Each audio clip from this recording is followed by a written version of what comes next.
Thank you very much. We live in very interesting and exciting times of change.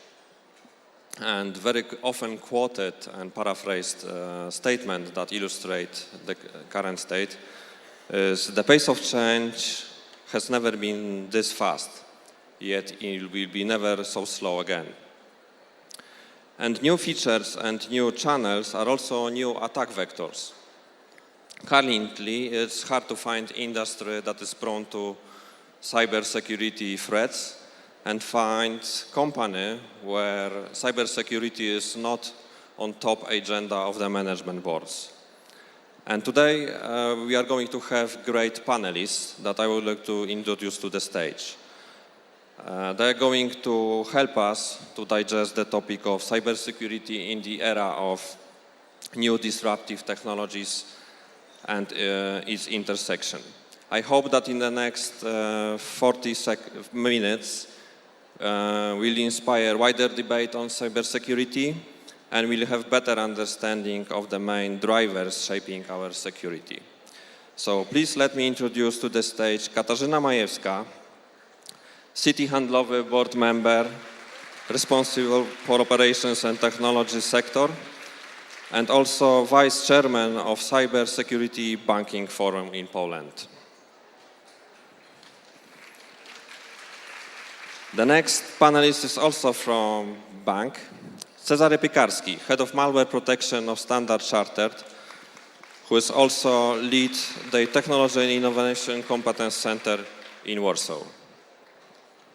And last but not least, Mark Strande, Chief Security Officer at Klarna, one of the Europe's top FinTech unicorns.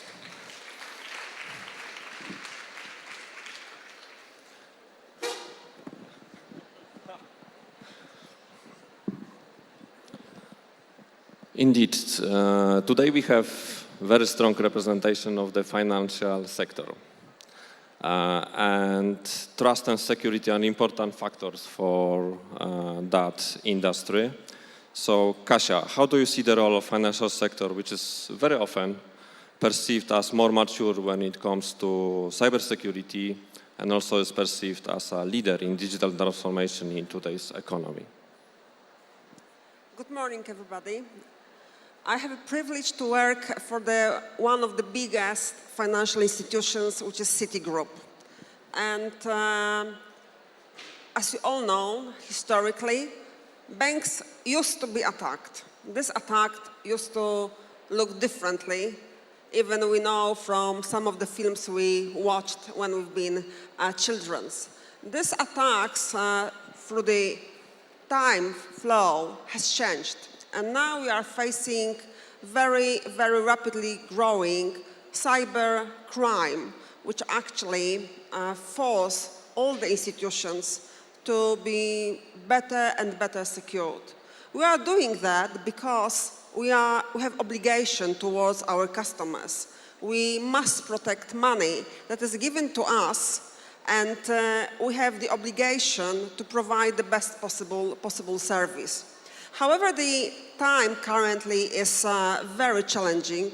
So as financial institutions, generally, we are collaborating together not only to protect us as an institution, but working together to protect the banking systems, to provide even much more matured service to our customers, and to provide barrier to the cybercrime. This is very challenging as not only banking system as it is now need to cooperate, but also that requires cooperation with telecoms, insurance groups to actually be prepared for various forms of attacks. And answering for the questions, yes, banks and financial institutions are much more matured. We invest a lot of money because we are attacked. But not only we are attacked, our customers are also attacked. So we are trying to share our knowledge. We have a lot of trainings for our customers. We have forums where we are sharing our knowledge as the lessons learned. And we are trying also to leverage that for the especially retail sector. Because currently what we are observing, corporate banks and corporate customers are much more matured versus retail customers. So in terms of the data sharing as well as lessons learned sharing and knowledge sharing about the cybercrime, the market is very matured and we are cooperating very, very closely. And you're speaking from the Poland perspective, or that's your opinion on the global market? So we are trying to implement certain global approach, and as global company, being present in so many markets, we are trying to present the same approach, which means that we cooperating with all the banks on each of the market. We're also cooperating with local institutions as well as local regulators, and based on that we are building global knowledge about the cybercrime globally to be better prepared and to have better protection against some of the situations. So generally, this is the privilege of global presence that give us possibility to educate actually globally our customers, but also local markets. So Mark, you came over to us from Stockholm, and you represent FinTech that look at the financial services from slightly different angle. Quite often we see you as more agile and faster. What's your take on it? Sorry, can you repeat that? Whether you see financial sector as more mature than others, and whether they indeed are leader in digital transformation in today's economy. So in the fintech sector, you have the challenge of not having the strength of these larger corporations, whilst the threats are basically the same. And in the end, we have the obligation to protect our customers' information. They have entrusted us with their sensitive and personal information to a large extent. And that protection is not something that is a competitive edge. It is actually something that we need to collaborate on, because it's society in general that we're protecting. It is the consumers. So having that agility is one good thing. We have an advantage. We are faster. We can move a little bit faster. But that's also something that we can share back, as well as we can share back information about threats and different type of attack vectors between the different actors, so that we can all basically become stronger and more secure and protect those interests of the individual consumers. Cezary, the collaboration was mentioned a number of times, although we compete on the market as banks, and especially in the sector where we are present. So do you agree that indeed banks collaborate with each other when it comes to cybersecurity? Yeah, we tend to compete in some of the areas, especially on the job market. But agreeing on the thesis that we need to cooperate in terms of information sharing, I would take a look on the flip side of this coin and try to find an enablers in which the banks can help other businesses to grow. One of the great examples that we have in Poland here locally is the way we consume identities that are managed by the banks for the sake of public sector. Majority of us already used the services that are provided by the government based on the identities that are originating from the banks. It means that we manage through the engineering capability, through the cooperation, through the information sharing, we managed to achieve something that was in the government pipeline since 2007, sorry. So it was in development for 10 years, and then the bank came and they solved the problem. So I think that we can, aside of solely sharing the best practices and threat intel and other information that are related purely to the cybersecurity area. We can build on the security capabilities that we have within the industry to help others grow. And do you believe that other sectors should follow financial industry? There is one solution that fits all, or maybe they need to find their own ways? This might be very unpopular opinion, especially having in mind my professional background, but I think that the banks are not the best role models for security. But don't get me wrong, it's not that the banks are not secure. They are probably far beyond what is needed by others. And there are two very good reasons why they are not the best role models. The first one is that the security is rather a trait of reality. You make your product secure, you make your IT systems secure, instead of going to the shop and saying one security please. This is something very different. And therefore, the security solutions that are implemented in the banks are specific for a very specific IT environment that is maintained by the banks. It's not the majority of companies that holds massive mainframe installation. It's not the majority. Hey, Paula. Breaking news. I was going to give you a chance to finish the sentence, and I'm very glad that Paula managed to get through the city traffic. And I would like to welcome to the stage Paula Januszkiewicz, CEO and founder of CQURE, security consultancy and training company that already managed to survive on the market for over 10 years. Congratulations. So, yeah, thank you. Just finishing the sentence, the first reason is that simply we have a technology stack that is very different. But the second reason is even more important. We run within the very, very highly regulated environment. And by highly regulated, I mean, in my business, I have 180 different financial sector regulators across the globe that all of them, literally all of them, have their own view on how I should run my business. Some of those views are contrary. Hence, my business is highly impacted by the significant overhead of managing the audit trail and all the costs of the compliance that are then embedded in all the controls in everything what we do, right? And this is probably an overkill for majority of companies from outside of the financial sector, which means that they should probably seek for inspirations within their own sector, somewhere else. They can rely on the banks in terms of basic IT hygiene, but not in terms of the full one-to-one, like-for-like copy of the security stack and security controls. I'm glad that Paula managed to come over, because otherwise we would be sitting here as financial sector representatives and sitting in banking bubble. So, Paula, what's your view? Whether banking sector can be perceived as a leader in cybersecurity, or there are other things that we can learn from other industries that I'm pretty sure you interact with that are worth to note by wider community interested in cybersecurity? Well, thank you so much for the invitation. First, I'm super glad to be here. Cybersecurity has no borders because I've just landed.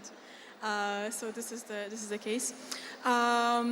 If it's about the perspective on the market, basically what's happening in cyber right now, I really like to quote the statistics that are also from the financial perspective, so from Financial Times. And in Financial Times, they said that by 2019, we're going to need in the market 6 million cybersecurity professionals. But with the current growth, we've got from 4 to 5 million. So in general, we have an absolutely big gap to be addressed. From the skill set perspective, but also from the standardization perspective, because it's very hard to define what does it mean to be good in cybersecurity. So I think if it's about the challenge, this is also one of our challenges out there, that if we hire a cybersecurity professional, who is this person really? Yeah? By what means we are saying that someone is good. So if it's about my first perspective on what's going on, that will be this thing to address. Yes, so indeed, when it comes to crime, usually criminals are looking for someone else's money. But these days, cyber domain is very much interpenetrate also physical domain. And let's take home security or smart homes, where actually we can control our home devices remotely, or even to go to more extreme, autonomous vehicles, where actually online we may influence cars. So do you believe that we still are very much focused on internet and online presence when we think about cyber, or we start to consider also other elements of the wider security posture that we need to protect? So we should look at the cybercrime as the business, and every business has return from the investment. So knowing that, we should also know that as big organizations, we invest a lot of money, as I mentioned before, to protect money of our customers and our assets. So from that perspective, we also know that much more easier is to attack retail customers. So this is what you said. And currently, what we are trying to share with market, and also a big approach and big spend actually has happened, is how to educate our customers and generally the market to protect the identity and also home equipment, actually to reduce the number of attacks. And I also cooperate with the local authorities, and I may share with you the fact that there are tests being done, that one of the institutions used to visiting some of the living area, checking what is the protection of our neighbors in terms of the Wi-Fi security or any others. And actually, whenever they are going, there's always big part of the home equipment actually not protected. So that is certain gap on the market that exists, that it's used, that is easy to use, that is cheap to use, that actually creates a huge potential in terms of the cybercrime. Cybercrime as a service? Is this something that we are already facing, or we will be facing that? Mark. So your question was cybercrime as a service, or? If this is something that already exists, or we may see that coming in? Yes, we definitely see that there is not cyber security, but cybercrime. Sorry? Cybercrime. Yes, cybercrime is a service. Katarzyna's statement was that cybercrime is also like business. It needs to bring return on investment made and on an effort of the attackers. We definitely see that that development has been around for quite some significant amount of time. That is an ecosystem. They are doing investments into these areas just as we are doing it. And of course, for them, it is a business. That's where they get their money and develop their new technologies. And it's a race. It's a race between our technologies, the preventive measures, and their technologies that then they sell on the marketplace. So it's basically the same thing in both the preventive world as well as in the attack world. Yeah, and maybe just adding on this. Paula was very keen to jump in when I gave voice to Mark. So Paula, what's your view on? Well, cybersecurity, or in general cybercrime, it's a pretty good business model, as we discussed. So basically, when we look at the statistics, with the successful ransomware campaign, you can earn approximately $80,000 to $100,000 per month. So it's really a matter of ethics. And it's so much easier to build something up nowadays.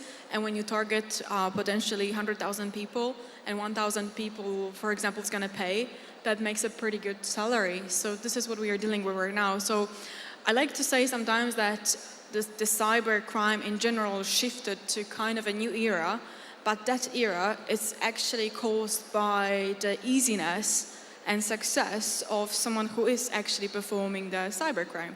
So technology has changed, obviously, but it's not like completely disruptive. Yeah? So we are using the same operating system, just being enriched a little bit, redesigned, newer, and so on. So but the platform from the technological perspective, it's still the same. Things execute in the same way. Yes, so we've got DLS, whatever executables, whatever the forms, scripts, malware would have, but it's just more often. That's why we're all here. But don't you also see that there's an opportunity for those hackers that basically find the vulnerabilities now these days with bug bounty programs to actually earn quite significant amount of money on the white hat side instead of on the black hat side? I agree and disagree as always. This is more like a consultant's answer. But yes, but nowadays, in my opinion, to find a vulnerability, it's much, much more difficult since we've developed. Our solutions are more mature, so it takes a little bit more time. We're also doing that, yes, but when we look, for example, about or at consultancy perspective, so is it, simply speaking, better to earn more when you are consultants versus when you do the bug bounty? Then I think in cybersecurity, consultancy rates are much, much more beneficial. So it's really a what do you want to do, more hobby. So because money is obviously not the only perspective here, but it might be easier basically to get engaged in that kind of activities versus to search for vulnerabilities, which is great too, but it's easier to target like random people in the internet and get some money from that guys. So still a lot of low-hanging fruits, that's what you say. Yeah. Cezary, do you agree with that? Yeah, I'm seeing that we are time up. So just a very short comment on the cybercrime industry. The longer you look into this, it's becoming more and more fascinating because it followed exactly the same path as any modern market. So there are trainings available for wannabe cybercriminals. There are insurance policies in case they got caught. There are remote support services. If you can't manage to actually hack someone's computer, you can get the remote support, which is paid. And they even developed the escrow services. So because typically those are two thieves selling things between themselves, for example, cryptocurrency for the credit card numbers, they developed trusted escrow service to exchange information and payment for information between them. So one can say that this is like the only remaining free market in the world.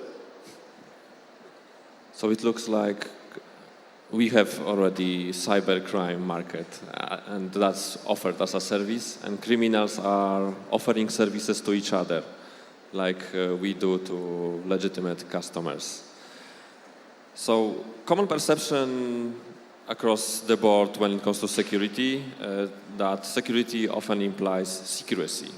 Secrecy means that we don't discuss stuff.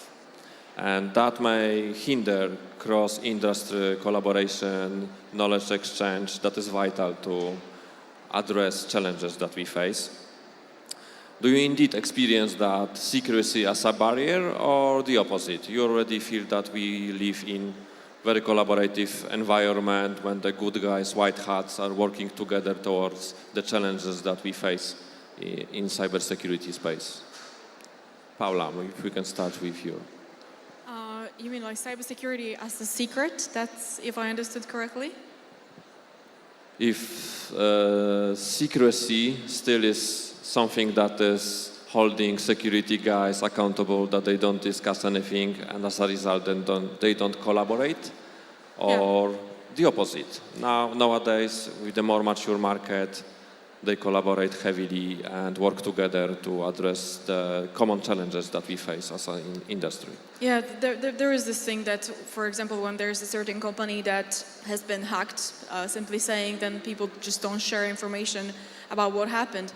It really depends on many factors, right? So one thing is PR, which is very important for a company because this is the priority for some of the companies, obviously. But there have been many cases where companies also share that information. So my experience is that in the trusted circles, so when there are like smaller groups of people that are sharing the same roles, beliefs, etc., experiences. So for example, across CISOs, these guys, they do have their own clubs, meetings, and so on. And this is really the place where they share information about what happened within the company. In general, that secrecy is affected by public opinion, yes? So if we manage to learn how to share this information so that it can be useful for someone, so that it's in a certain way sold well, then this impacts everybody's experiences. But people are just afraid to do it because it's still a very crawling subject, yes? So in our team, for example, we do believe that sharing is caring, because that's important thing in cybersecurity. But we share knowledge, so it's a little bit different perspective. So I'm definitely for it, but I can imagine why some of the companies may not want to share what actually happened. So all the incidents needs to be reported to the regulator within 48 hours.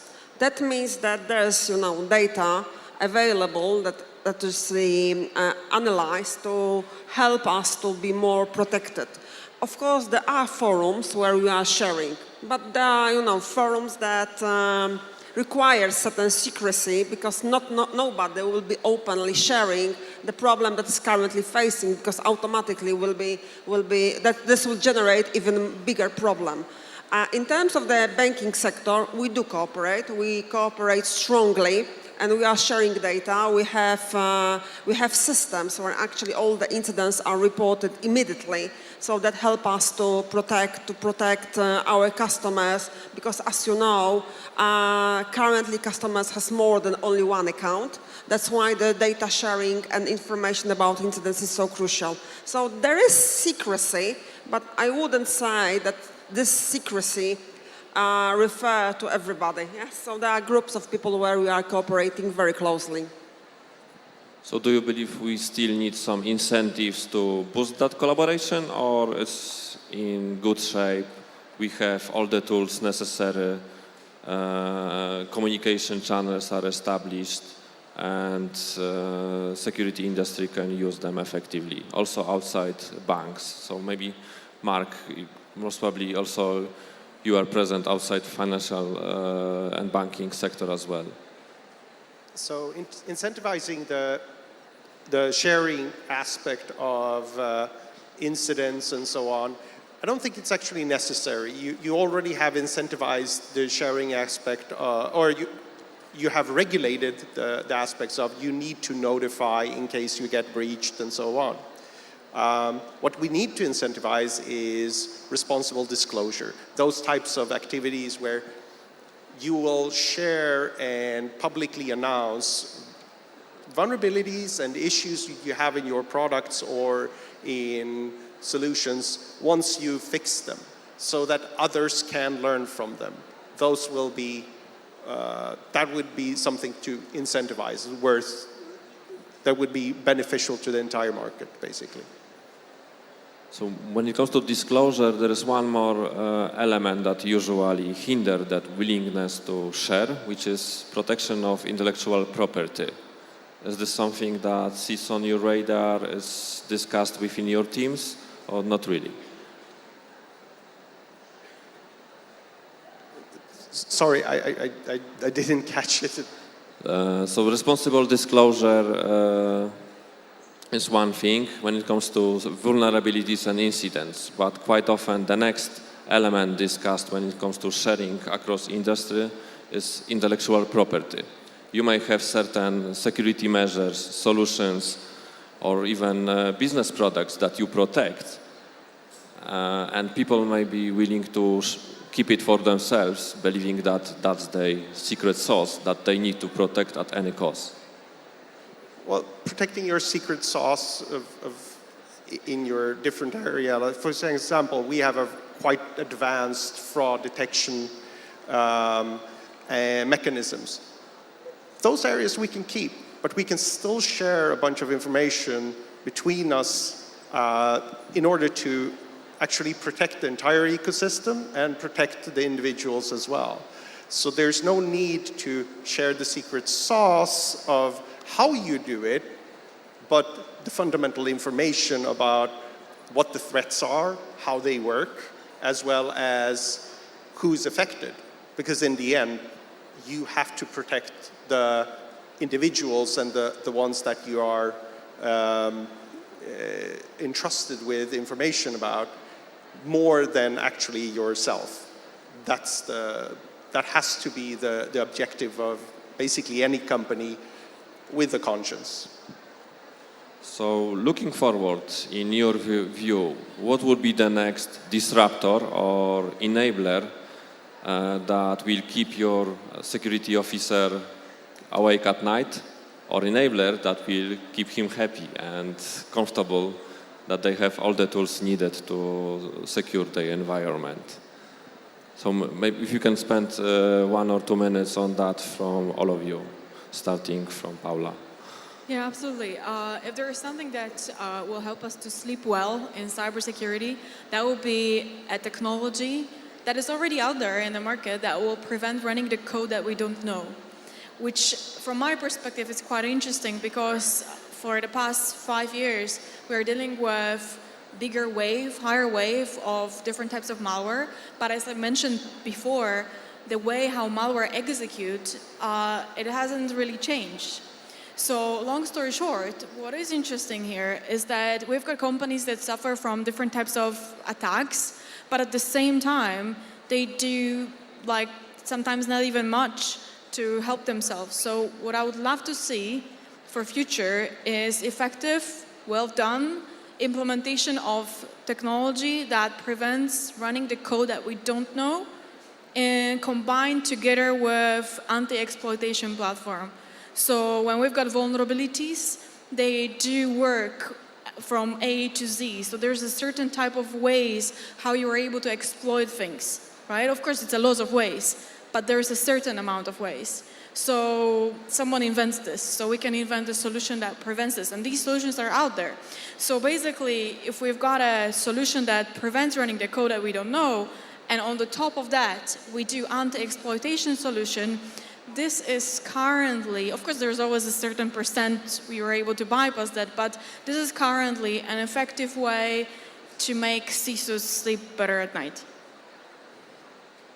So the thing that I see in the horizon once you start sharing information is in the area of threat modeling.